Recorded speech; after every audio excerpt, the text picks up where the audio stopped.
The cotton needed picking desperately. Margaret stood at the edge of her field, watching white bolls burst open under the September sun, knowing she had maybe 5 days before the coming storms destroyed everything. 40 acres of cotton that represented her family's survival for the coming year, and she had exactly 0 people to help harvest it. Her regular workers had quit 2 days ago, drawn away by higher-paying defense jobs in San Antonio. Her neighbors were all facing the same labor shortage, and her husband Robert, who would have known how to solve this problem, had died on Omaha Beach 3 months earlier. The work detail from Camp Swift arrived that morning like an answer to prayers Margaret hadn't quite finished praying. 10 German prisoners of war with 2 guards, assigned to help local farms with harvest work that couldn't wait. The camp commander had been reluctant.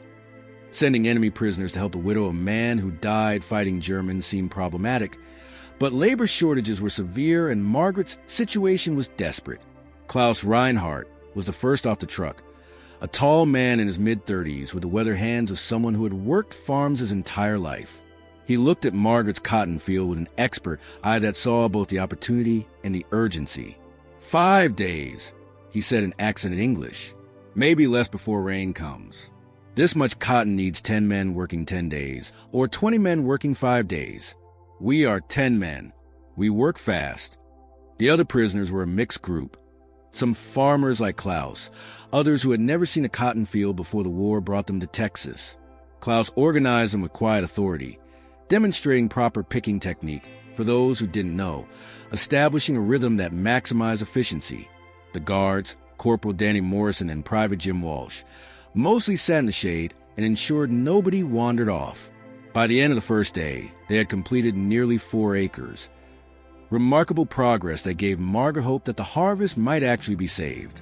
Klaus worked harder than anyone else, his picking sack constantly full, his hands moving with practiced efficiency through the cotton plants. When Margaret brought water and sandwiches for the lunch break, Klaus was the last to stop working. "You farm cotton in Germany?" Margaret asked, trying to reconcile the skilled agricultural worker with her mental image of enemy soldiers.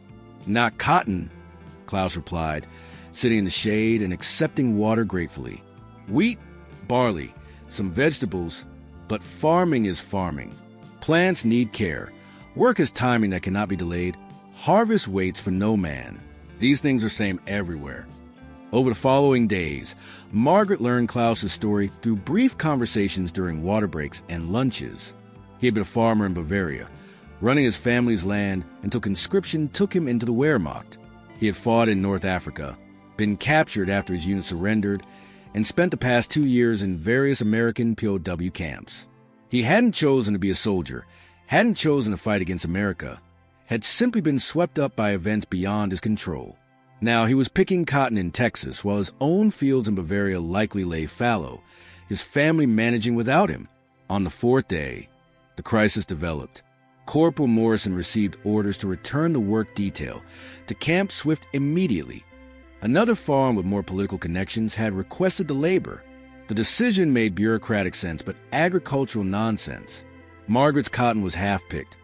Storms were forecast for 2 days out, and pulling the workers now meant losing half her crop. Margaret argued with Morrison desperately, pleading for just 2 more days to finish the harvest.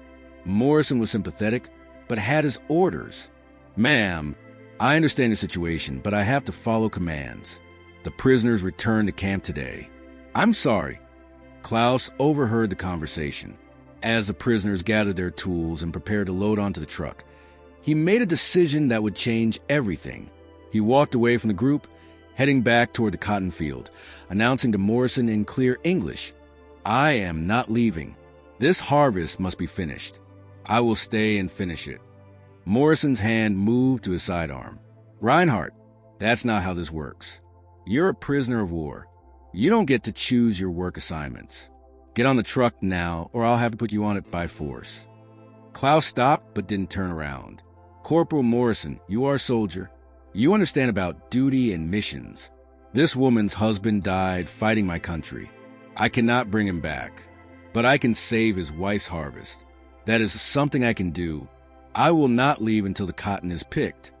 The standoff lasted several tense seconds. Margaret watched, afraid to speak, and make things worse. The other prisoners looked uncomfortable, caught between Klaus's declaration and their own obligations. Then Morrison made a decision that was probably against regulations but felt right in the moment. "You other men on the truck, you're going back to camp. Reinhardt," he paused, thinking quickly, "you're officially on extended work detail. I'll report that you're required here for another 48 hours to complete the assignment. That gives me 2 days to bring you back before anyone asks serious questions. After that, you're on your own." Private Walsh looked worried. "Corporal, that's not—" Morrison cut him off. "It's what we're doing, Walsh. The mission is to help with harvest. The harvest isn't finished. We're completing the mission. That's my call as detail leader." Klaus nodded gratefully and walked back to the cotton field, picking up where he had left off. The truck departed with the other prisoners, leaving Klaus alone with Margaret and her children. The arrangement was highly irregular, probably violated multiple regulations, and absolutely necessary if the harvest was going to be saved.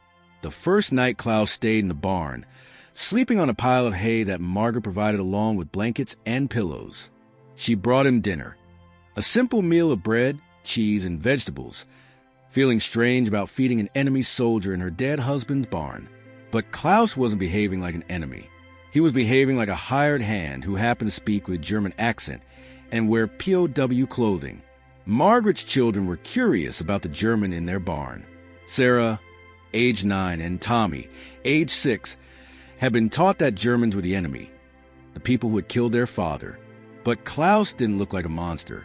He looked like a tired farmer eating bread and thanking their mother politely for food. "Mama, why is he helping us?"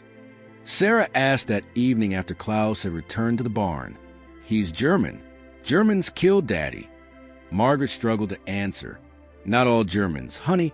Some Germans are soldiers who fight because their government makes them. Some Germans are farmers who just want to grow crops and take care of their families. Klaus is a farmer who happened to become a soldier. He's helping us because the cotton needs picking and he knows how to do it." The explanation was simplified, but essentially true. Sarah seemed to accept it, though her expression showed she was still processing the complexity of enemies who could also be kind. For the next 2 days, Klaus worked from dawn until dark, picking cotton with relentless efficiency. Margaret joined him in the field despite having no experience with cotton harvesting. Klaus taught her the technique patiently, showing her how to pull the cotton without damaging the plants, how to pack the picking sack efficiently, how to maintain a steady rhythm that prevented exhaustion. "Your husband, he was farmer before war?" Klaus asked during a water break on the second day. Margaret shook her head. "He was a mechanic, fixed cars and tractors in town. We bought this farm with his savings. Thought we'd learn farming together. But then the war came and he enlisted. Died 2 months after landing in France. I'm still learning how to run this place by myself." Klaus nodded slowly, seeing the parallel stories. A mechanic trying to become a farmer forced to become a soldier, both caught in a war that destroyed the lives they've been building. "Your husband, he was a good man to die for his country. But I am sorry for you, for your children. War makes many widows." By the evening of the second day, the cotton was fully picked. 40 acres harvested just ahead of the storms that arrived that night with thunder, lightning, and heavy rain that would have ruined everything still in the field. Margaret and Klaus stood in the barn doorway watching the rain, both exhausted and satisfied. The crop was saved. Her family would have income for the year. The work was done. "Tomorrow you go back to camp," Margaret said quietly. "Corporal Morrison will come get you." Klaus nodded but said nothing. They both knew that his return to camp would mean punishment for the irregularity of his extended stay. Morrison had taken a risk by leaving him here, and Klaus had taken a bigger risk by demanding to stay. But the harvest was saved, and that had been worth the risk. The following morning, Corporal Morrison arrived as promised, but he wasn't alone. A military police lieutenant named Bradford accompanied him, holding paperwork and wearing an expression of bureaucratic displeasure. Klaus's extended work detail had been noticed by someone at Camp Swift who questioned the arrangement. "Now there will be consequences. Mrs. Thompson," Lieutenant Bradford said formally, I need to retrieve prisoner Klaus Reinhardt and return him to camp. Where is he? Margaret pointed to barn. Klaus emerged, still wearing his POW uniform, obviously having been staying on the property. Bradford's expression tightened. This was exactly the irregular arrangement he'd suspected. Corporal Morrison, you reported this prisoner was on an extended work detail with proper authorization. That appears to have been inaccurate. The prisoner has been residing unsupervised on civilian property, which violates multiple security protocols. You'll face disciplinary review. Reinhardt, you're coming back to camp for disciplinary processing. Margaret stepped forward, her voice firm despite her small stature. Lieutenant, this man saved my harvest. Without him, I would have lost half my crop. My children would have suffered. He worked harder than any 3 men I've ever employed. He didn't try to escape, didn't cause any trouble, just picked cotton from dawn to dark for 4 days straight. Whatever rules he broke them for good reason. Bradford wasn't swayed. Ma'am, I understand your appreciation, but rules exist for reasons. Unsupervised contact between POWs and civilians creates security risks and liability issues. Your personal situation, however sympathetic, doesn't override military regulations. Reinhardt is returned to camp where he'll face disciplinary action for unauthorized absence from his assigned detail. Klaus stepped forward, accepting handcuffs without resistance. Lieutenant, Corporal Morrison and Mrs. Thompson should not be punished for my decision. I chose to stay.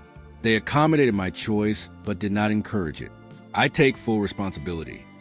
As Bradford prepared to take Klaus away, Margaret made a decision that surprised everyone, including herself. No, he's not going back. Not to face punishment for helping me. That's not happening. Bradford stared at her incredulously.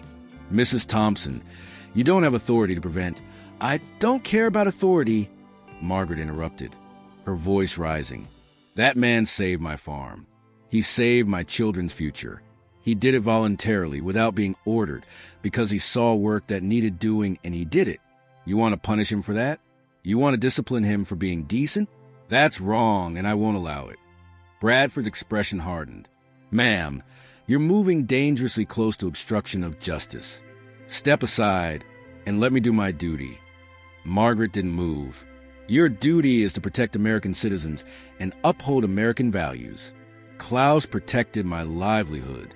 That's more American than whatever bureaucratic rules you're worried about.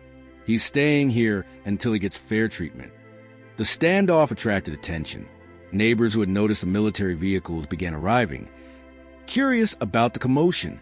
Sarah and Tommy stood on the porch, watching their mother face down an officer with the kind of courage that they would remember their entire lives. The neighbors gathering in Margaret's yard created an audience that complicated Lieutenant Bradford's plans. Among them was Bill Henderson, who owned the adjacent farm and served on the county draft board. Henderson had known Margaret since she and Robert bought the property, had watched her struggle after Robert's death, and had felt guilty that he couldn't spare workers to help with her harvest. What's the problem here, Lieutenant? Henderson asked, his tone suggesting he already knew and didn't like it. Bradford explained the situation.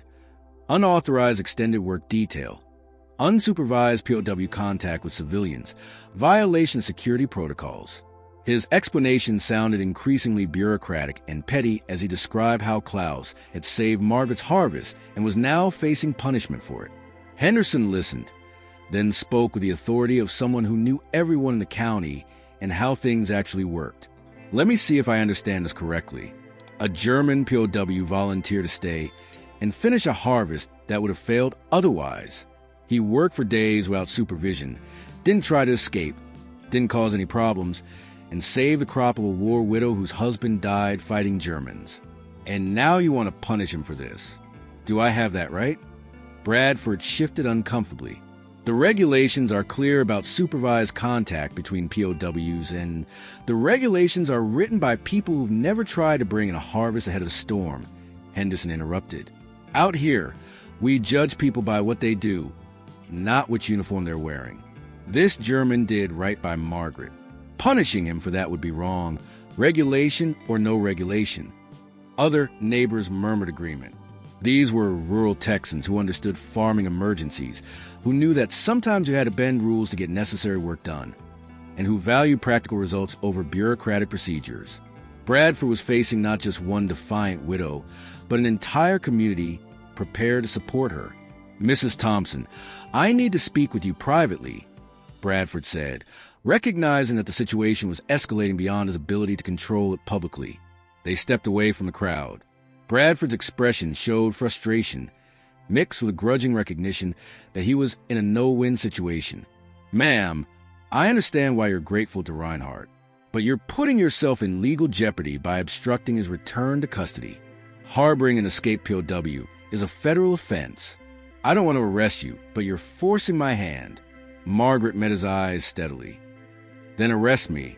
Put me in jail for protecting a man who helped my family. See how that looks in the newspapers. War widow arrested for defending German who saved her farm. I'm sure that's the kind of story the Army wants right now." Bradford winced. The public relations nightmare was obvious. "What do you want to happen here? I can't just ignore violations of regulations. There has to be some accountability." "Here's what I want," Margaret said firmly. Klaus goes back to camp, but with a commendation for exceptional work instead of punishment for rule violations. Corporal Morrison gets credit for successfully managing a difficult harvest assignment instead of discipline for improper supervision. And the regulations get revised to allow more flexibility when common sense demands it. That's what should happen. Bradford shook his head. "I don't have authority to make those decisions. That would require approval from Camp Command, possibly higher." "Then get that approval," Margaret responded. "I'll keep Klaus here, safe and supervised, while you sort out the bureaucracy. When you come back with proper treatment arranged, he goes back willingly. Until then, he stays." The lieutenant realized he was negotiating with a widow who had nothing to lose and community support strong enough to make his life very difficult if he pushed too hard. "I need to make some calls. Can I trust you to actually supervise him? No more unsupervised work details?" Margaret nodded. "He'll stay in the barn. I'll ensure he doesn't leave the property. You have my word." Bradford departed with Corporal Morrison, leaving Klaus technically in Margaret's custody by default if not by law. The arrangement was highly irregular, probably violated multiple regulations, and was the best solution anyone could manage under circumstances. Klaus remained in the barn while Bradford worked through military channels to resolve the situation. The community rallied around Margaret, bringing food and support, making clear that they stood with her against bureaucratic overreach. The story spread through the county, then reached newspapers in San Antonio and Austin. The headline, "War Widow Defends German Who Saved Her Farm," captured public attention in ways that made the Army deeply uncomfortable. Major Charles Whitmore, the commander of Camp Swift, read the newspaper coverage with growing concern. The story was being portrayed as heartwarming human interest rather than security violation, which made punishment difficult to justify publicly. He called Lieutenant Bradford into his office to discuss options. "Tell me honestly, Bradford, is this German actually a security risk? Has he shown any sign of being dangerous or attempting escape?" Bradford shook his head. "No, sir. His record shows he's been a model prisoner. Never attempted escape before, no disciplinary issues, cooperative with guards. In this case, he walked away from his detail specifically to finish a harvest, not to flee. When confronted, he didn't resist or try to run. He's been staying where Mrs. Thompson said he would stay. By every practical measure, he's not a threat." Whitmore considered the political calculation. "If we punish him, we look petty and bureaucratic. If we commend him, we look like we're rewarding rule-breaking. What's the middle ground? We could quietly return to camp with no formal punishment, but also no commendation," Bradford suggested. "Handle it administratively rather than as a disciplinary matter. Mrs. Thompson might accept that as a compromise." But Margaret had already made clear she wouldn't accept simple compromise. When Bradford returned to discuss the arrangement, she insisted on proper recognition. "Klaus did exceptional work. He deserves formal recognition, not just amnesty. The Army doesn't have to call it commendation if that's politically difficult, but there needs to be official acknowledgement that he went above and beyond what was required." The bureaucratic wrangling continued for 3 more days. During that time, Klaus remained in Margaret's barn, technically neither prisoner nor free man, existing in a legal gray area that everyone found uncomfortable. He helped with minor farm repairs, supervised closely by Margaret as promised, becoming increasingly integrated into the daily life of the property he was supposed to have left days earlier. Sarah and Tommy grew comfortable with Klaus's presence, even helping him fix a broken fence and feed the chickens. The children's acceptance troubled Margaret. They were fraternizing with an enemy soldier, something that would have horrified her months ago. But Klaus wasn't acting like an enemy. He was acting like the kind neighbor who helps with farm chores and speaks kindly to children. The resolution came from an unexpected source. General Mark Hayes, who oversaw POW operation for the region, read the newspaper coverage and saw an opportunity to demonstrate humane treatment of prisoners. The war in Europe was clearly winding down, and post-war relationships would matter. A story about an American widow and a German POW working together served better propaganda purposes than a story about rigid enforcement of security protocols. Hayes issued an order that Klaus Reinhardt would receive a letter of appreciation for exceptional agricultural work, that Corporal Morrison would be commended for creative problem-solving in difficult circumstances, and that Mrs. Margaret Thompson would be thanked for her cooperation with military authorities. The order was carefully worded to acknowledge everyone's contributions without explicitly admitting that regulations had been bent or broken. Lieutenant Bradford delivered the news to Margaret personally, along with a formal letter bearing General Hayes' signature. Mrs. Thompson, the matter has been resolved. Reinhardt will return to camp with no disciplinary action and with official recognition of his work here. You've won. Margaret read the letter carefully, noting the careful language that said everything while admitting nothing. This is acceptable. When does Klaus need to return? Today, if possible. The longer the situation continues, the more complicated it becomes. Can you have him ready in an hour? Margaret nodded and walked to the barn where Klaus was repairing a broken water pump that she had mentioned needed fixing. He looked up as she entered, reading her expression and understanding immediately that the bureaucratic resolution had been reached. "It is time," Klaus said, not as a question but as a statement of reality. "Yes, they're sending a truck in an hour. No punishment, and you're getting official recognition for your work here. That's the best outcome we could have hoped for." Klaus set down his tools and stood, brushing sawdust from his clothes. "Thank you, Mrs. Thompson, for the fight you made on my behalf. You did not have to do this. I am enemy. Your husband died fighting my country. But you defended me anyway. This is something I will remember." Margaret felt unexpected emotion tightening her throat. "You saved my farm, Klaus. You didn't have to do that either. You could have left with the other prisoners, followed orders, stayed safe. But you stayed and worked until the job was done. That kind of decency doesn't have a nationality." Sarah and Tommy appeared in the barn doorway, having overheard that Klaus was leaving. They had brought him a carefully wrapped package, sandwiches and cookies for his return journey to camp. The gesture was simple but meaningful. Children showing kindness to someone they had been taught to fear. Klaus accepted the package with obvious emotion. "Thank you, young ones. You are good children. Your father would be proud of how you help your mother.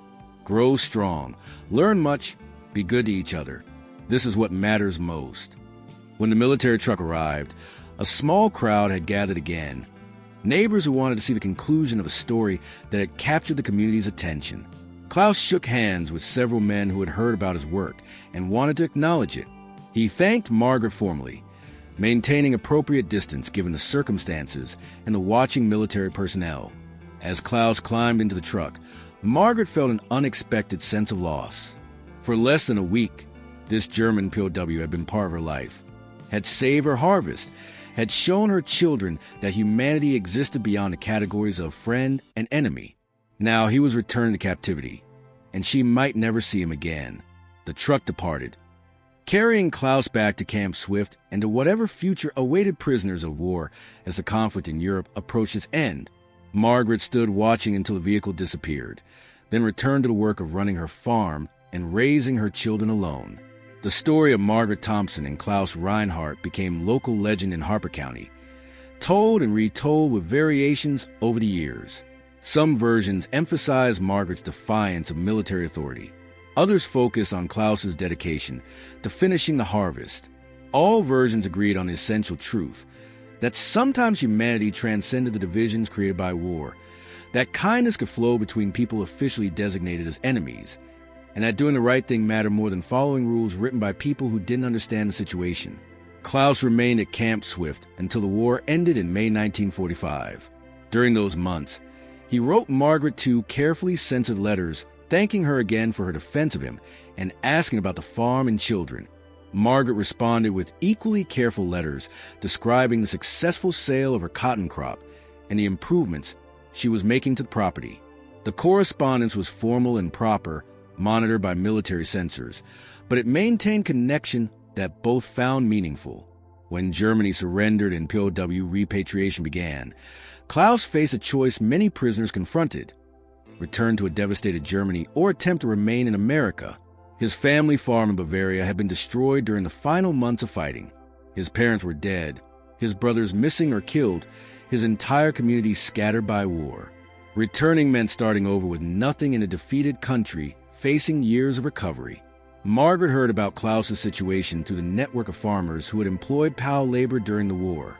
She made inquiries about sponsoring his immigration, navigating the complex bureaucratic process that allowed some former POWs to remain in America. The application required demonstrating that Klaus had skills needed in the local economy and that he would be economically self-sufficient. Margaret provided testimony about his agricultural expertise and offered employment on her farm if he was allowed to stay. The immigration process took 18 months of paperwork, interviews, and bureaucratic delays. During that time, Klaus remained in a transitional camp for former POWs awaiting repatriation or immigration decisions. He continued writing to Margaret, the letters gradually becoming less formal as the war receded, and they were no longer soldier and war widow, but two people who had shared a brief but meaningful experience. In November 1946, Klaus Reinhardt received approval to immigrate to the United States. He arrived in Harper County with nothing but the clothes he wore and the skills he carried in his hands and mind. Margaret met him at the bus station, an awkward reunion between two people whose previous relationship had been defined by extraordinary circumstances. Now they had to discover what relationship, if any, could exist under normal conditions. Klaus worked on Margaret's farm as a hired hand, living in the small house that had previously been occupied by farm workers before the war. He proved as dedicated and skilled as his work during the harvest had suggested. The farm prospered under his management, producing better yields than Margaret had achieved alone. The arrangement was purely professional, appropriate given their history and the community's watchful eyes. But over the following year, something shifted. Margaret and Klaus discovered they shared more than agricultural knowledge. They shared values about family, work, and the importance of building something lasting. They shared grief for lives destroyed by war and hope for futures that might be rebuilt. They shared the understanding that sometimes the most important connections form between the most unlikely people. They married in June 1948, a decision that created some controversy in the community. Many supported the marriage, having watched Klaus demonstrate his character and work ethic for 2 years. Others struggled with the idea of a war widow marrying a German, even one who would save her farm and become part of the community. Margaret addressed the concerns directly in a letter to the local newspaper.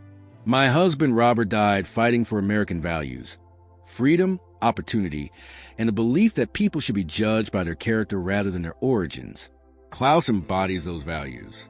He came here as an enemy, became a friend, and is now my husband.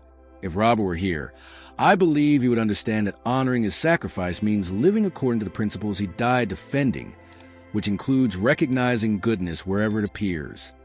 The letter was published and helped shift community opinion. Sarah and Tommy, now teenagers, had accepted Klaus as a stepfather over the gradual years of his presence in their lives. They remembered the German who had picked cotton to save their farm, and they saw how he had honored their father's memory by caring for the family Robert had left behind. Klaus and Margaret built a successful farm together, expanding the cotton operation and adding cattle. They raised Sarah and Tommy, helped establish their children's own farms, and eventually welcomed grandchildren. Klaus never forgot his origin or his history, but he became thoroughly American in the way that immigrants do when they embrace their adopted country while maintaining connection to their heritage. The barn where Klaus had first stayed during those controversial days in 1944 remained standing for decades, eventually requiring renovation as farming practices changed. When Klaus rebuilt in 1965, he carved a small inscription on one of the main beams, visible only if you knew where to look. September 1944, where everything changed. Margaret passed away in 1982, leaving behind children, grandchildren, and a farm that had prospered beyond what she could have imagined when she stood in that cotton field watching storms approach and facing ruin. Klaus lived another decade, dying peacefully in 1992 at the age of 83. At his funeral, attended by 5 generations of family and friends, Sarah spoke about the German POW who had saved her mother's harvest and become her father. He could have followed orders and left when told to leave, Sarah said, her voice carrying across the crowded church.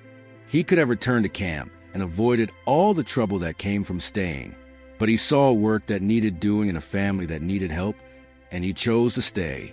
That choice changed everything, not just for us, but for him, and for everyone who learned that enemies can become family if you're brave enough to look beyond the uniforms and see the people underneath.